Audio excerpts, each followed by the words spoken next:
puisque cette parole est une lumière sur mon sentier, elle éclaire mon chemin, donc il faut l'ouvrir ce matin. Si nous voulons avoir cette lumière, donc dans les chants qui ont suivi aussi, on a chanté que Dieu était avec nous, Dieu est un Dieu de victoire qui nous entoure, qu'il est proche de nous. Eh bien, je crois que c'est aussi le sujet de la prédication de ce matin. Une première lecture dans le livre de l'Apocalypse, le livre de la Révélation, au chapitre 1er, au verset 9.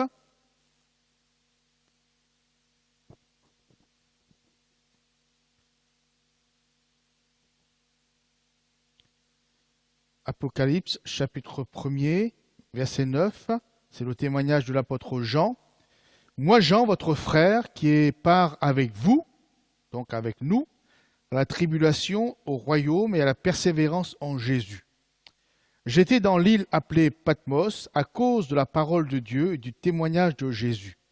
Je fus saisi par l'Esprit au jour du Seigneur, donc c'était le dimanche, et j'entendis derrière moi une voix forte comme le son d'une trompette qui disait « Ce que tu vois, écris-le dans un livre et envoie-le aux 7 églises, à Éphèse, à Smyrne, à Pergame, à Thyatire, à Sardes et à Philadelphie et à Laodicée. » Je me retournai pour savoir quelle était la voix qui me parlait, et après m'être retourné, je vis 7 chandeliers d'or, et au milieu des 7 chandeliers, quelqu'un qui ressemblait à un fils d'homme, vêtu d'une longue robe et ayant une ceinture d'or sur la poitrine.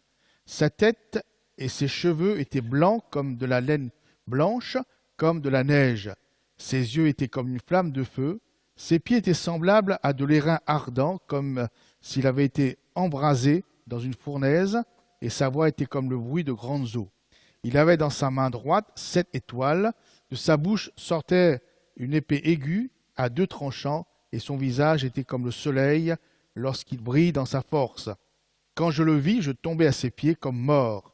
Il posa sur moi sa main droite en disant « Ne crains point, je suis le premier et le dernier, et le vivant. J'étais mort, et voici je suis vivant au siècle des siècles. Je tiens les clés de la mort et du séjour des morts. Écris donc ce que tu as vu, ce qui est, ce qui doit arriver ensuite, le mystère des 7 étoiles que tu as vues dans ma main droite et des 7 chandeliers d'or. Les 7 étoiles sont les anges des 7 églises, et les 7 chandeliers sont les 7 églises. Amen. Formidable révélation, hein. Révélation, donc l'Apocalypse veut dire livre de la révélation. Donc Jean, c'est Jean, il est question de Jean, qui était le dernier apôtre en vie de Jésus. Donc il était exilé à Patmos, sur une petite île de la mer Égée, dans une sorte de camp de prisonniers. Et c'est dans ce contexte difficile qu'il reçoit la révélation de l'Apocalypse, révélation du triomphe final de Dieu, de Jésus et de tous ceux qui, au cours des siècles, ont placé leur confiance en Dieu. Donc, si vous lisez tout le livre de l'Apocalypse, vous verrez donc tout cela. Jean ne se plaint pas de sa situation d'exilé, de prisonnier. Il ne se plaint pas de la situation dans laquelle il se trouve, déporté, éloigné de sa famille, de ses amis, des églises, des frères et des sœurs, à cause de la parole de Dieu et de sa foi en Jésus, comme il y a des milliers de frères encore aujourd'hui qui vivent dans cette même situation. Jean, par son témoignage, nous dit qu'être disciple de Jésus n'est pas un long fleuve tranquille. Et il nous enseigne les 3 étapes qu'il a expérimentées et que tout chrétien authentique vit. Il a dit au départ, donc moi, Jean, votre frère qui est part avec vous, regardez bien, la tribulation, les épreuves, les difficultés, la souffrance, l'angoisse, tout ce que vous voulez. Donc il part avec vous à la tribulation, à la persévérance dans cette tribulation et en finalité au royaume, à la royauté avec Jésus. Ces 3 étapes ont été vécues non seulement par Jean, mais aussi par le peuple d'Israël. Ces 3 étapes ont été vécues par David et aussi par Jésus lorsqu'il a exercé son ministère terrestre au milieu des hommes et des femmes qui le suivaient. Ces 3 étapes font partie d'une certaine sorte d'apprentissage, une école, une formation qui a pour but de nous préparer pour notre vie future. Vous savez que nous avons une vie future, nous les chrétiens. Ce n'est pas ce que nous vivons aujourd'hui. Ça, c'est rien. Enfin, on peut être bien, mais ça n'a rien à voir avec ce qui nous attend là-haut. Donc notre vie future, c'est le règne avec Christ dans sa gloire, c'est-à-dire la royauté. Puisque nous sommes déjà, mais nous n'avons pas encore mis les pieds dedans, mais nous sommes citoyens du ciel que nous atteindrons quand nous serons là-haut. Donc, c'est vrai, ce n'est pas facile de comprendre et d'accepter cette formation spirituelle pour nous chrétiens d'hier et d'aujourd'hui. C'est pas facile ça quand on parle d'épreuves, difficultés, etc. Asaph, le psalmiste, a fait état de son incompréhension, de son étonnement de la chose, et il le dit à Dieu, il l'a écrit, j'aime bien, c'est qu'il a mis par écrit dans le psaume. Donc on va lire le psaume 73, et vous verrez que le psalmiste il dit, Seigneur, je ne comprends pas. Moi qui suis ton enfant, comment se fait-il? Mais c'est vrai que ce n'est pas facile à comprendre, ce n'est pas non plus facile à vivre, mais nous savons que Dieu est avec nous. Amen. Donc, psaume 73, verset 1er, psaume d'Asaph, oui, Dieu est bon pour Israël, pour ceux qui ont le cœur pur. Toutefois, mon pied allait fléchir, mes pas étaient sur le point de glisser. Pourquoi? Car je portais envie aux insensés, en voyant le bonheur des méchants. Rien ne les tourmente jusqu'à leur mort. Et on aime bien se comparer. C'est-à-dire comment ça se fait que l'autre là-bas, il n'est pas comme moi, il est mieux que moi. D'ailleurs, on a toujours comme les enfants. D'ailleurs, on est toujours des enfants. Hein. Hein, vous avez vu des enfants, comment ça se fait? Lui, mon frère ou ma soeur est plus qu'eux, et puis ça. Lui, son cadeau est plus cher. Et puis, voilà, nous restons, malheureusement, heureusement, nous sommes toujours des enfants. Et donc, voilà, nous trouvons Asaph. Hein. Donc, rien ne les tourmente jusqu'à leur mort, et leur corps est chargé d'embonpoint. Ils n'ont aucune part aux souffrances humaines. Ils ne sont point frappés comme le reste des hommes.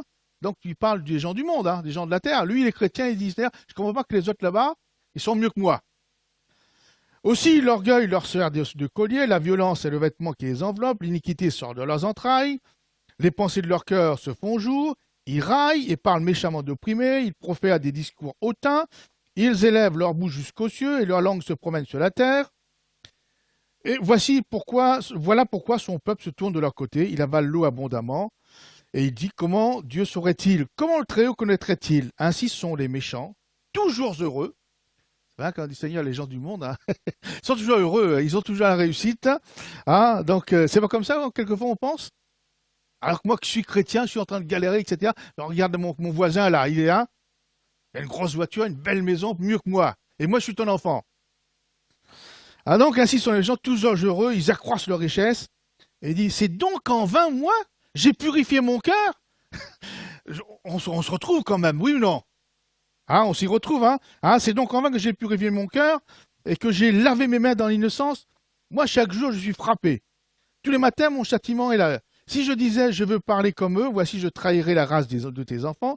Quand j'ai réfléchi là-dessus pour m'éclairer, la difficulté fut grande à mes yeux, jusqu'à ce que j'eusse pénétré dans les sanctuaires de Dieu, dans la présence de Dieu, dans l'intimité de Dieu, et que j'eusse pris garde au sort final des méchants. Tu les fais, tu les places sur des voies glissantes, tu les fais tomber et les mets en ruine. Et quoi? En un instant, les voilà détruits. Ils sont enlevés, anéantis par une fin soudaine. Amen. Ah oui. Donc on ne comprend pas, hein, Seigneur, mais comment se fait-il qu'il y a une période de tribulation, de persévérance et la royauté? Et c'est vrai que nous, le psaume, notre psaume le dit, le malheur atteint souvent le juste. Pourquoi souvent le juste et pas les autres? Mais c'est comme cela. Et donc j'en dis, j'ai peur comme vous aurez peur aussi, à la tribulation. Ça fait mal aux oreilles, ça. Hein. Et aux chrétiens, ça fait mal aux oreilles, hein, la tribulation. Ben, la tribulation, mes frères et mes sœurs, fait partie intégrante de la vie chrétienne. Qu'on l'accepte ou non. En venant dans notre monde pour nous sauver, Jésus a vécu cette étape de la tribulation et nous dit que comme lui, eh bien, nous, ses disciples, nous aurons aussi des tribulations. Jean chapitre 15, verset 19.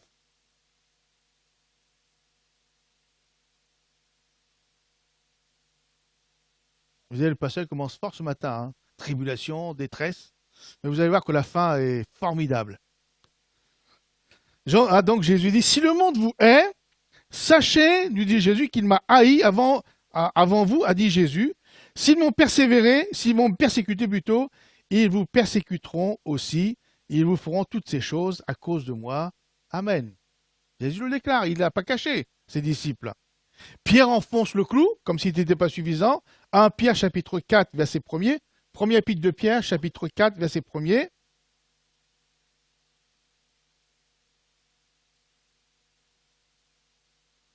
Ainsi donc, Christ, ayant souffert dans la chair, par les tribulations, etc., vous aussi, armez-vous de la même pensée, car celui qui a souffert dans la chair en a fini avec le péché. Premier épître de Pierre, chapitre 4, verset 12. Donc, si vous avez vu la Bible, bien-aimés, ne soyez pas surpris. On est surpris, mais on est toujours surpris. Alors, ne soyez pas surpris comme d'une chose étrange qui vous arrive, de la fournaise, en parlant de la tribulation, fournaise qui est au milieu de vous, pour vous éprouver. Amen. Donc, Jean, il parle de la tribulation. Il a été dans cette prison ouverte, si on peut dire, sur cette île de Patmos, à cause de Jésus. Donc, il souffert aussi de la tribulation. On n'a pas voulu le tuer, d'après les historiens, parce qu'il était trop vieux. Donc, pour éviter qu'on le pende, qu'on le crucifie, on l'a isolé, on l'a mis sur une île de Patmos, éloigné de tout comme ça. Sa foi allait s'éteindre. Mais vous savez, le diable se trompe toujours. C'est là où Jésus a profité de ce calme, de ce moment de calme, de solitude, pour lui révéler ce qui allait arriver. Donc, la tribulation vécue par Jésus, la tribulation que Jésus a vécue plutôt, pour nos péchés. Tu n'es pas obligé, Jésus, pour rester dans ce lieu-là, mais Jésus a vécu la tribulation à cause et pour nos péchés, à tous les niveaux de sa personne. Sur le plan physique, les évangiles restent discrets sur les souffrances qu'a connues Jésus, mais les faits parlent d'elles-mêmes à cause de nos péchés. Matthieu chapitre 26, verset 67. D'ailleurs, il y a des frères et sœurs qui sont encore dans ce cas de souffrance physique à cause de leur foi. Là-dessus, les gens lui crachèrent au visage et lui donnèrent des coups de poing et étaient soufflés. Souffrance physique de Jésus. Disant, Christ prophétise, dis-nous qui t'a frappé. Matthieu chapitre 27, verset 26. Donc je parle des souffrances, tribulations physiques, que nous n'avons pas, heureusement en France, pas pour l'instant. Mais dans d'autres pays, ils ne se prient pas. Alors Pilate leur relâcha Barabbas, et après avoir fait battre de verre Jésus, à cause de nos péchés, il le livra pour être crucifié, et les soldats du gouverneur conduisirent Jésus dans le prétoire, et ils assemblèrent autour de lui toute la cohorte, ils lui ôtèrent ses vêtements, le couvrirent d'un manteau écarlate, ils tressèrent une couronne d'épines qu'ils posèrent sur sa tête. Délicatement, vous croyez? Et nous, on pense, quand on parle d'épines, c'est des petites épines, mais moi, je sais à l'île de la Réunion, on appelle ça, il y a des arbres, on appelle ça à l'île de la Réunion, les épinards. Mais c'est pas ce qu'on mange, parce que les épines sont longues de ça. Là, si on tresse ça, on met ça, sur la tête, croyez-moi que ça fait mal. Donc, ils lui mirent un roseau dans la main droite, puis s'agenouillant devant lui, ils le raillaient en disant « Salut, roi des Juifs », et ils crachaient contre lui, prenaient le roseau et le frappaient sur sa tête, souffrance physique. Après s'être ainsi moqué de lui, ils lui ôtèrent le manteau, lui remirent ses vêtements, et l'emmenèrent pour le crucifier. Amen. Souffrance de Jésus, tribulation de Jésus. Mais lui, c'est à cause de nos péchés. L'apôtre Paul aussi a connu la tribulation, la souffrance, parce qu'il était disciple de Jésus. Deuxième épître de Paul aux Corinthiens, chapitre 11, verset 23.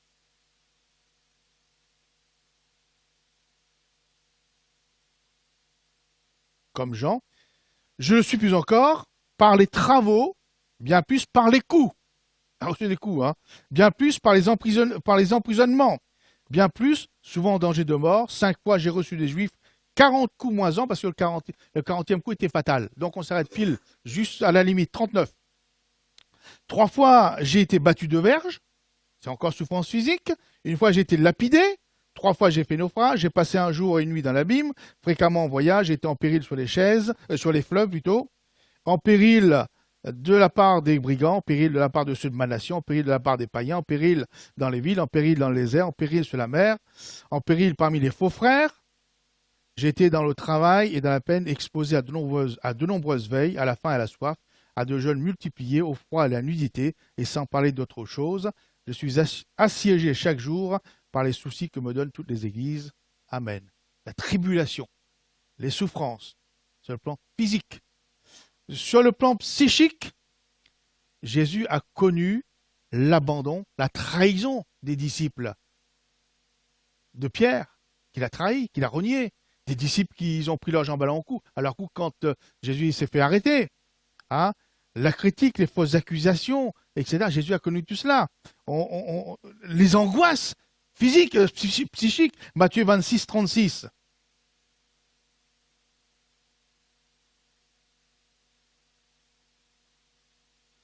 Là-dessus, Jésus alla avec eux dans un lieu appelé Gethsémane et dit aux disciples, « Asseyez-vous ici pendant que je m'éloignerai pour prier. » Il prit avec lui Pierre et les 2 fils de Zébédée, c'est-à-dire Jacques et Jean, et commença à éprouver quoi? Lui, fils de Dieu, de la tristesse et des angoisses. Paul aussi, donc nous avons lu tout là, les souffrances sur le plan psychique. 2 Corinthiens, enfin, 2 Corinthiens chapitre 1er, verset 8.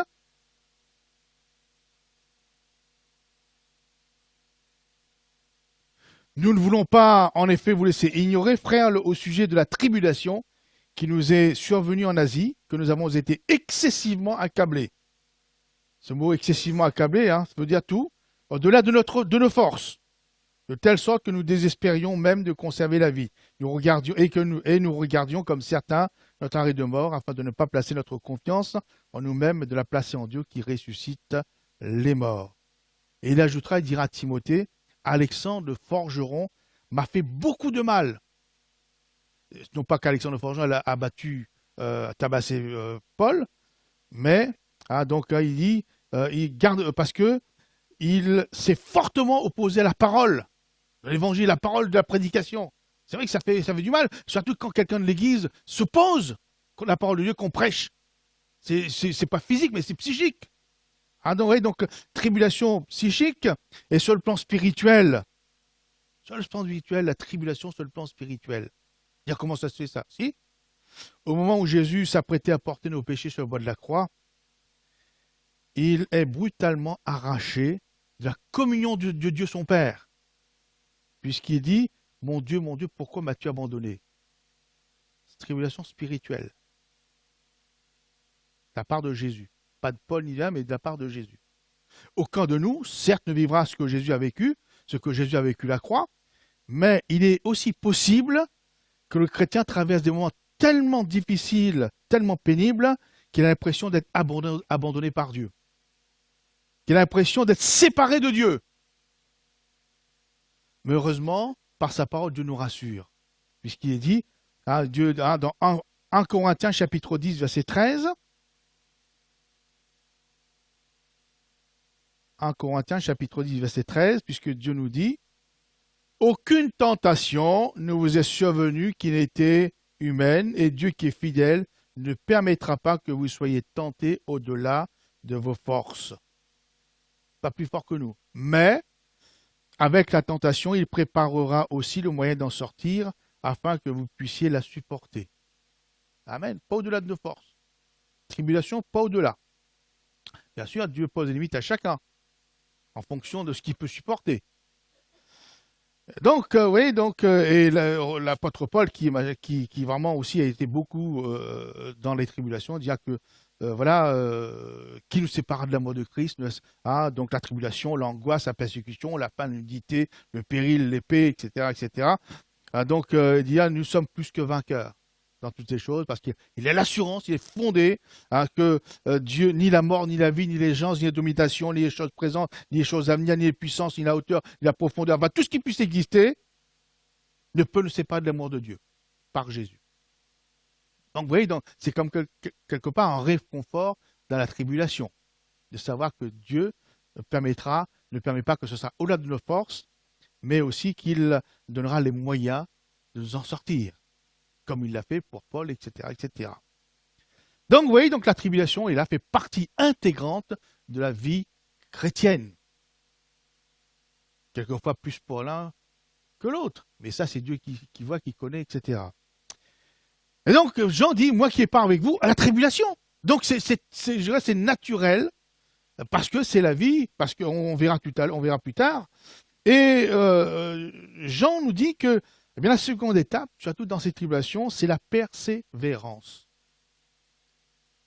C'est la persévérance, hein, donc persévérer dans la tribulation, et Jésus nous encourage en disant, vous serez haïs de tous à cause de mon nom, mais celui qui persévérera jusqu'à la fin sera sauvé. Persévérer jusqu'à la fin. Persévérer jusqu'à la fin dans ces tribulations. Hébreux chapitre 10, verset 36.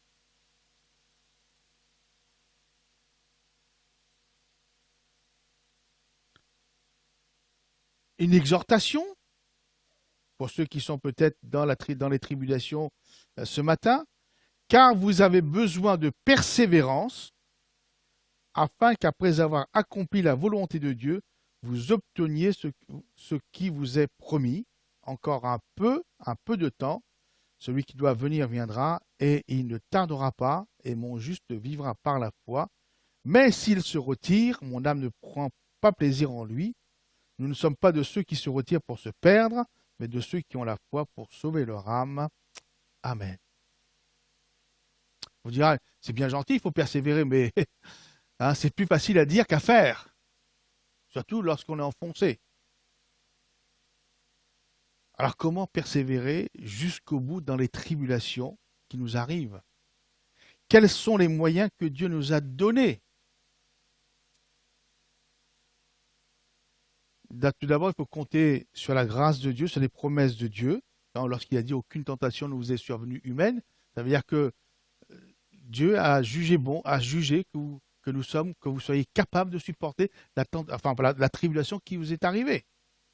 Donc Dieu connaît toutes choses, connaît nos cœurs. Donc aucune tentation ne vous est survenue qui n'a été humaine, etc. Donc il permettra que vous soyez tentés au-delà de vos forces, etc., etc. Donc déjà, on sait que lorsque Dieu nous place dans des situations difficiles, il est avec nous et il nous regarde, il nous surveille. Et c'est toujours, c'est toujours à notre portée, si on peut dire.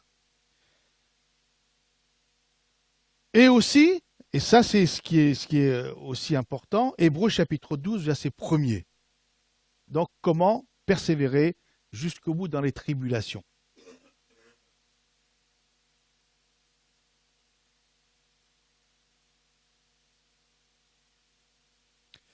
Nous donc aussi, puisque nous sommes environnés d'une si grande nuée de témoins, vous voyez, on parle de nuée de témoins, hein, d'Église en général, du corps de Christ, etc., des chrétiens d'avant, d'aujourd'hui. Nous sommes tous dans la même formation, si on peut dire. Quelquefois un peu plus que les autres, mais c'est toujours ça. Qui a donc d'une si grande nuée de témoins, rejetons tout fardeau, le péché qui nous enveloppe si facilement, et courons avec persévérance dans la carrière qui nous est ouverte, ayant les regards sur Jésus, le chef et le consommateur de la foi, qui, en vue de la joie qui lui était réservée, a souffert à la croix, méprisé l'ignominie, et s'est assis à la droite du trône de Dieu. Considérez en effet celui qui a supporté contre sa personne une telle opposition de la part des pécheurs, afin que vous ne vous lassiez point, l'âme découragée. Amen. Il est question d'avoir les yeux fixés sur Jésus. Hein, courant avec persévérance, hein, donc rejetant tout fardeau. Vous savez, fardeau, c'est une lourdeur, c'est aussi une tribulation, c'est une charge et la souffrance, etc. Rejetant tout cela, mais ayant les regards fixés sur Jésus. J'ai entendu une petite histoire, je ne sais pas comment dans un reportage, je ne sais pas comment j'ai... Oui, question pour que les enfants aiment bien, c'était... qui revient en ce moment, des dessins animés avec les animaux de la jungle. Mais je ne me rappelle plus comment ça s'appelle. Comment? Oui, le livre de la jungle, c'est ça. Donc, le livre de la jungle. Et puis, quelqu'un de ce tunnel, donc ça plaît beaucoup aux enfants. C'est impeccable. Parce que je crois qu'ils sont en train de sortir le deuxième film. Enfin bon, il parlait du premier film. Il dit, j'avais une petite fille, elle avait, je sais pas, 7 ans.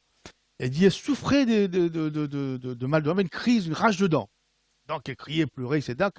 Donc, la maman dit, j'ai emmené ma petite fille chez le dentiste. Ça se passe aux États-Unis. Et il dit, la petite fille, elle pleurait, etc., elle criait. Et puis, donc, au moment où on l'installe dans le fauteuil du dentiste, bien moelleux, etc., pour une détente, il dit, en Amérique, il y a la télévision partout. Et puis, donc, il avait la télévision, puis la petite fille, et puis on regarde, il passait la bande-annonce du livre de la jungle. La petite fille a trouvé tellement, enfin, pas hypnotisée, mais tellement pris, elle a ouvert sa bouche. Là, elle ne s'ouvrait plus, parce qu'elle avait les yeux fixés sur quelque chose qui était agréable.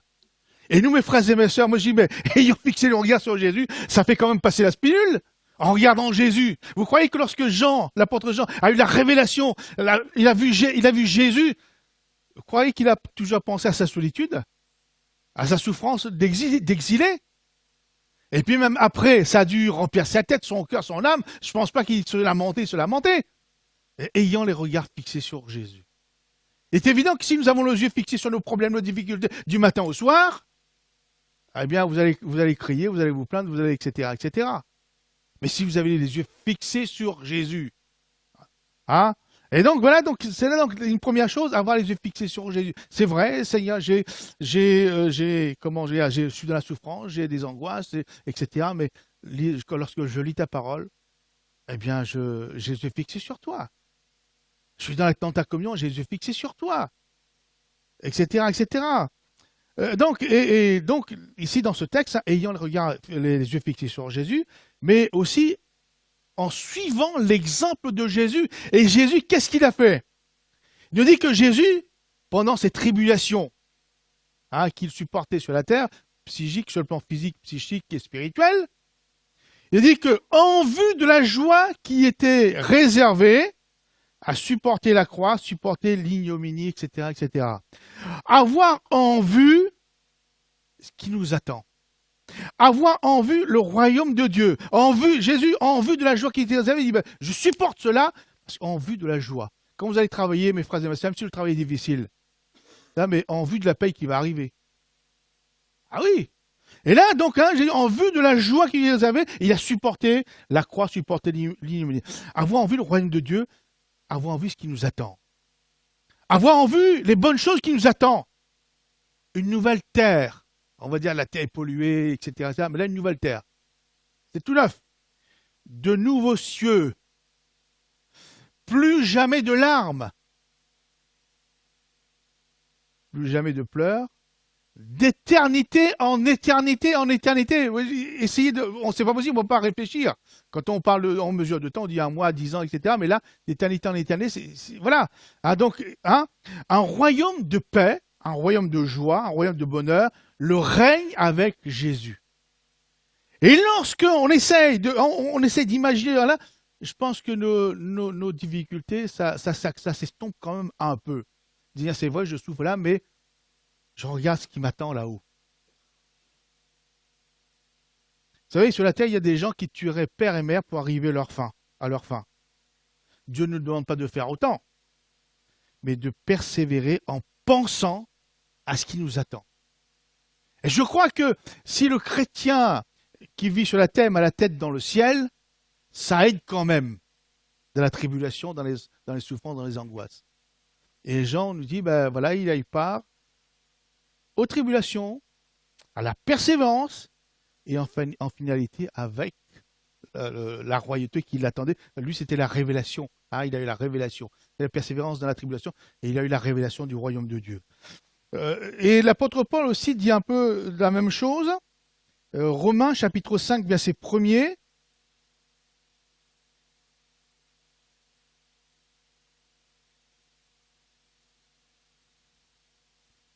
Étant donc justifiés par la foi, nous avons la paix avec Dieu par notre Seigneur Jésus-Christ, à qui nous devons d'avoir eu par la foi accès à cette grâce, dans laquelle nous demeurons fermes, quoi qu'il arrive, demeurons fermes, et nous glorifions dans l'espérance de la gloire de Dieu, bien plus.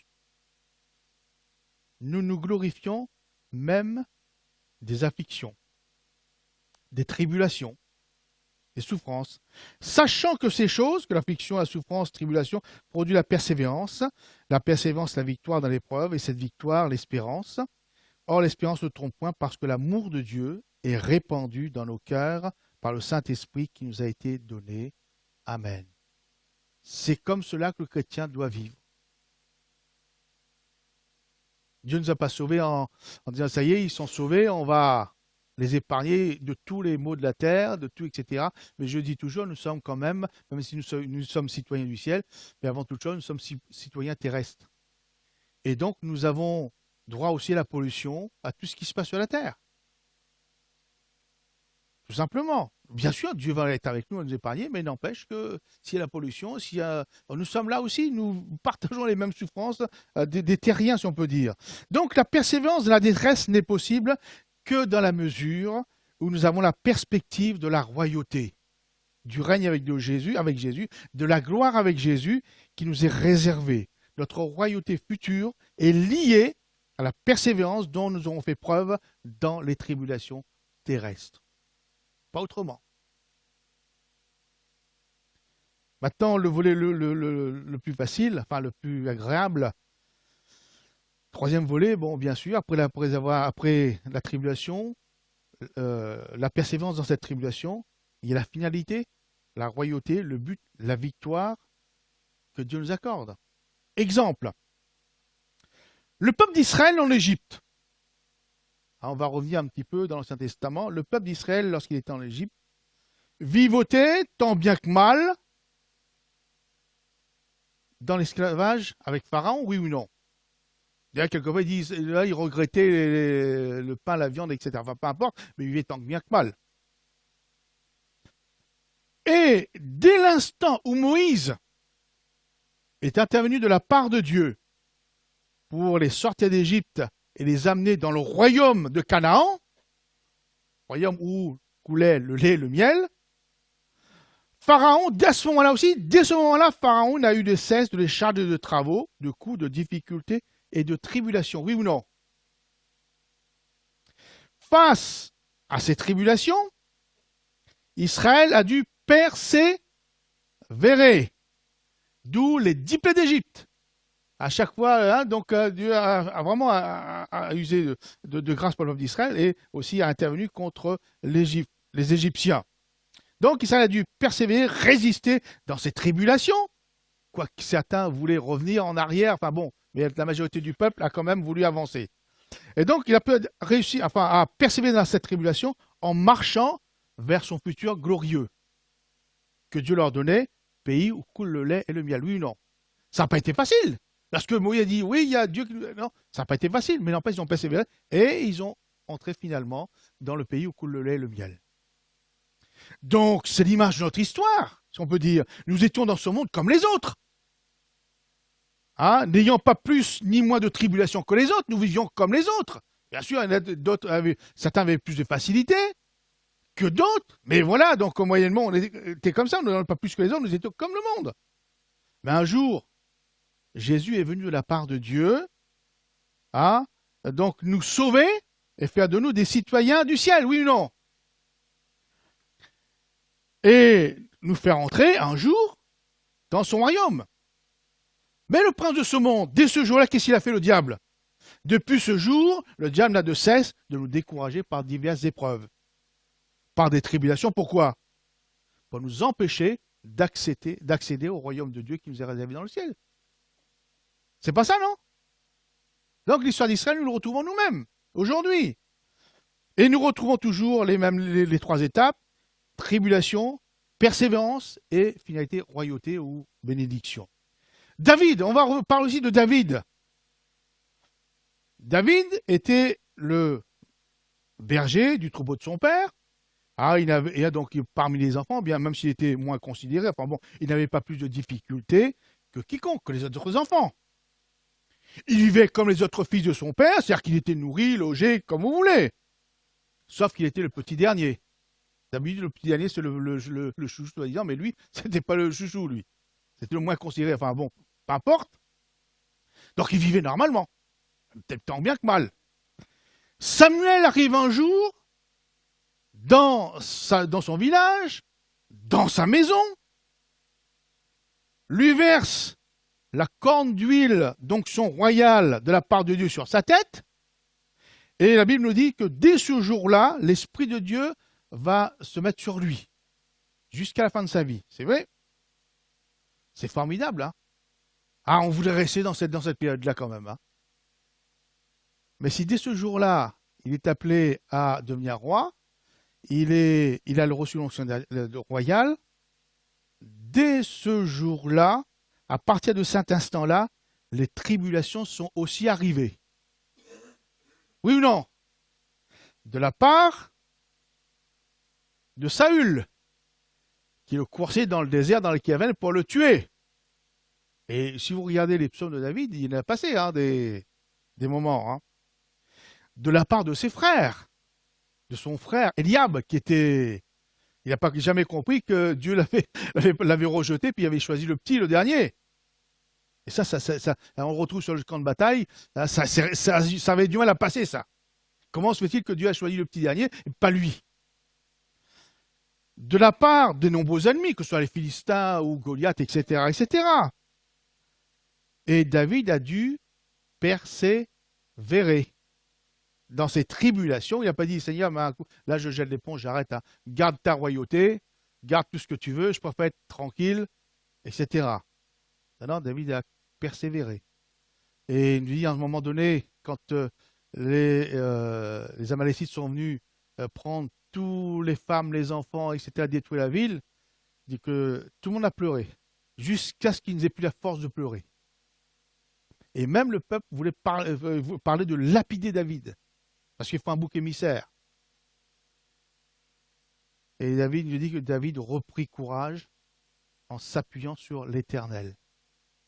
Dieu ne permettait pas que l'épreuve ou la tentation ou soit au-delà des forces de David. David a pu supporter jusque-là et il reprend courage reprend courage en s'appuyant sur l'Éternel et il a continué à persévérer donc dans ces tribulations.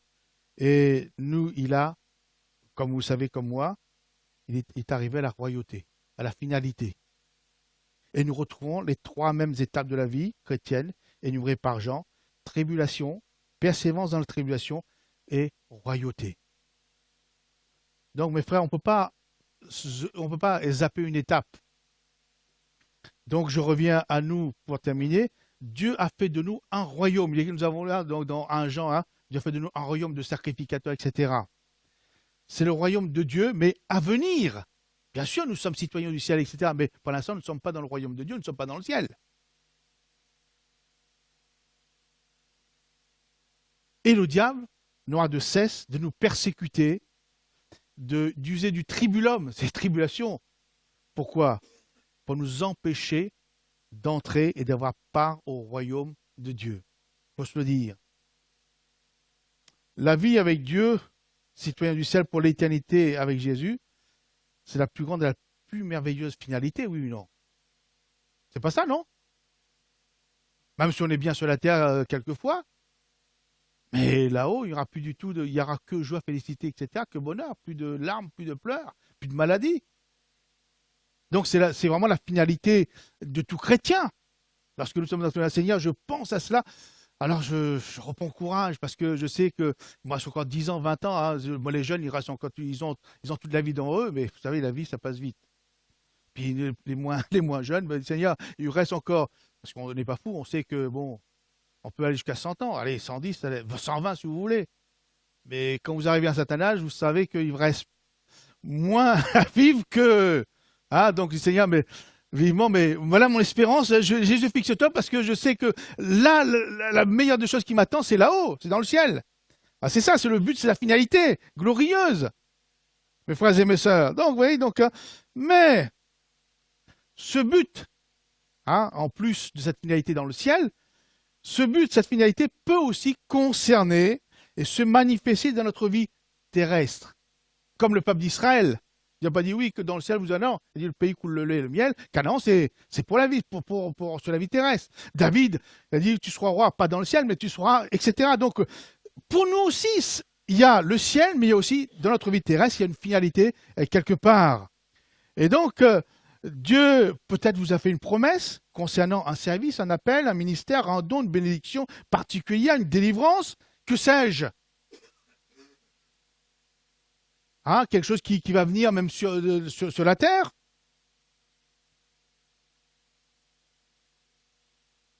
Mais en attendant que la promesse se réalise, eh bien, c'est la tribulation. Ce sont des luttes, c'est le découragement. Regardez à l'espérance, à la finalité, à la royauté qui est la vôtre en Jésus-Christ, parce que Dieu ne tardera pas d'accomplir ce qu'il vous a promis. Ayant vu la joie et le bonheur que Dieu vous a réservé dans ce qu'il vous a promis. Oui ou non? Quelquefois, hein, donc, il y a des gens qui sont invités au mariage et pendant 6 mois avant, ils se réjouissent du repas. Ou alors on dit, là, je vais recevoir, donc on a dit, bah, tiens, Noël, hein, Noël, tu auras je sais pas, un vélo pour un enfant. L'enfant, 6 mois avant, il se réjouit. Et nous ne pourrions pas aussi nous réjouir. Seigneur, tu as dit que tu allais me bénir dans tel domaine. Alors on se réjouit d'avance, c'est pas comme ça, non? Et même si c'est difficile, quelquefois, on dit, ah Seigneur, vivement, vivement, Seigneur, ah, mais on se réjouit d'avance. Donc voilà, un peu, comme Dieu ne tardera pas d'accomplir ce qu'il nous a promis, ayant vu la joie, le bonheur de cette finalité qui vous a réservé, c'est promis. Dieu n'est pas un homme pour mentir. Ce qu'il a dit de sa bouche, il le fera. Mais en attendant, vous savez les 3 points maintenant? C'est quoi? Tribulation, persévérance et on atteint le but, mais en ayant les yeux fixés sur Jésus, en attendant, en sachant qu'il y a une finalité, on se réjouit d'avance de ce que Dieu va nous donner. Pour l'un, ça va être une épouse, ou pour l'autre, ça va être un époux. Vous savez, quelquefois, c'est aussi ça. Hein, c'est la vie terrestre. Dieu ne nous parle pas uniquement que du ciel. C'est vrai, le but primordial, principal, c'est les choses d'en haut, les choses du ciel. Mais Dieu sait que nous sommes sur la terre. Nous avons aussi des joies, etc., des réjouissances de ce qui nous plaît. Alors que le Seigneur vous bénisse. Vous, peut-être, Julien, peut-être que ce matin, quelques-uns sont dans la tribulation, dans la souffrance, mais ayant vu la joie qui vous est réservée. Comme Jésus, en vue de cela, il a suivi la tribulation, etc. Parce qu'il savait que la joie qui était réservée dans le ciel, il allait retourner vers son Père, assis à la droite de Dieu, d'éternité en éternité. Et même pour Israël, pour David, il savait qu'en finalité, à un moment ou à un autre, la royauté ou le pays promis, hein, où coule le lait et le miel, allait être de mise. Et c'est comme ça que nous avançons en regardant, en nous attendant à ce que Dieu fait dans nos vies, dans nos cœurs. Amen. Et bon courage à nous. Seigneur, tu es le Dieu vivant et vrai, tu nous réconfortes. Seigneur, tu nous encourages. Et merci parce que nous savons que jamais tu ne nous laisses seuls. Dans nos tribulations, dans nos souffrances, dans nos difficultés, nous ne sommes jamais seuls. Tu es avec nous. Seigneur, et ce matin, apprends-nous à entrer dans cette forme d'apprentissage spirituel. Seigneur, c'est vrai, quelquefois, la douleur, la souffrance nous fait oublier, Seigneur, ce que tu nous as réservé, que ce soit dans le ciel ou notre vie terrestre, mais donne-nous d'avoir les yeux fixés sur toi. Donne-nous, Seigneur, de penser à ce que tu nous as dit et de nous réjouir par avance. Merci pour ta grande fidélité, Seigneur, et bénis ta parole, qu'elle entre dans les cœurs, qu'elle reste, Seigneur, ancrée, Seigneur, et que vraiment, Seigneur, nous puissions continuer la marche avec toi, dans le nom de Jésus. Amen.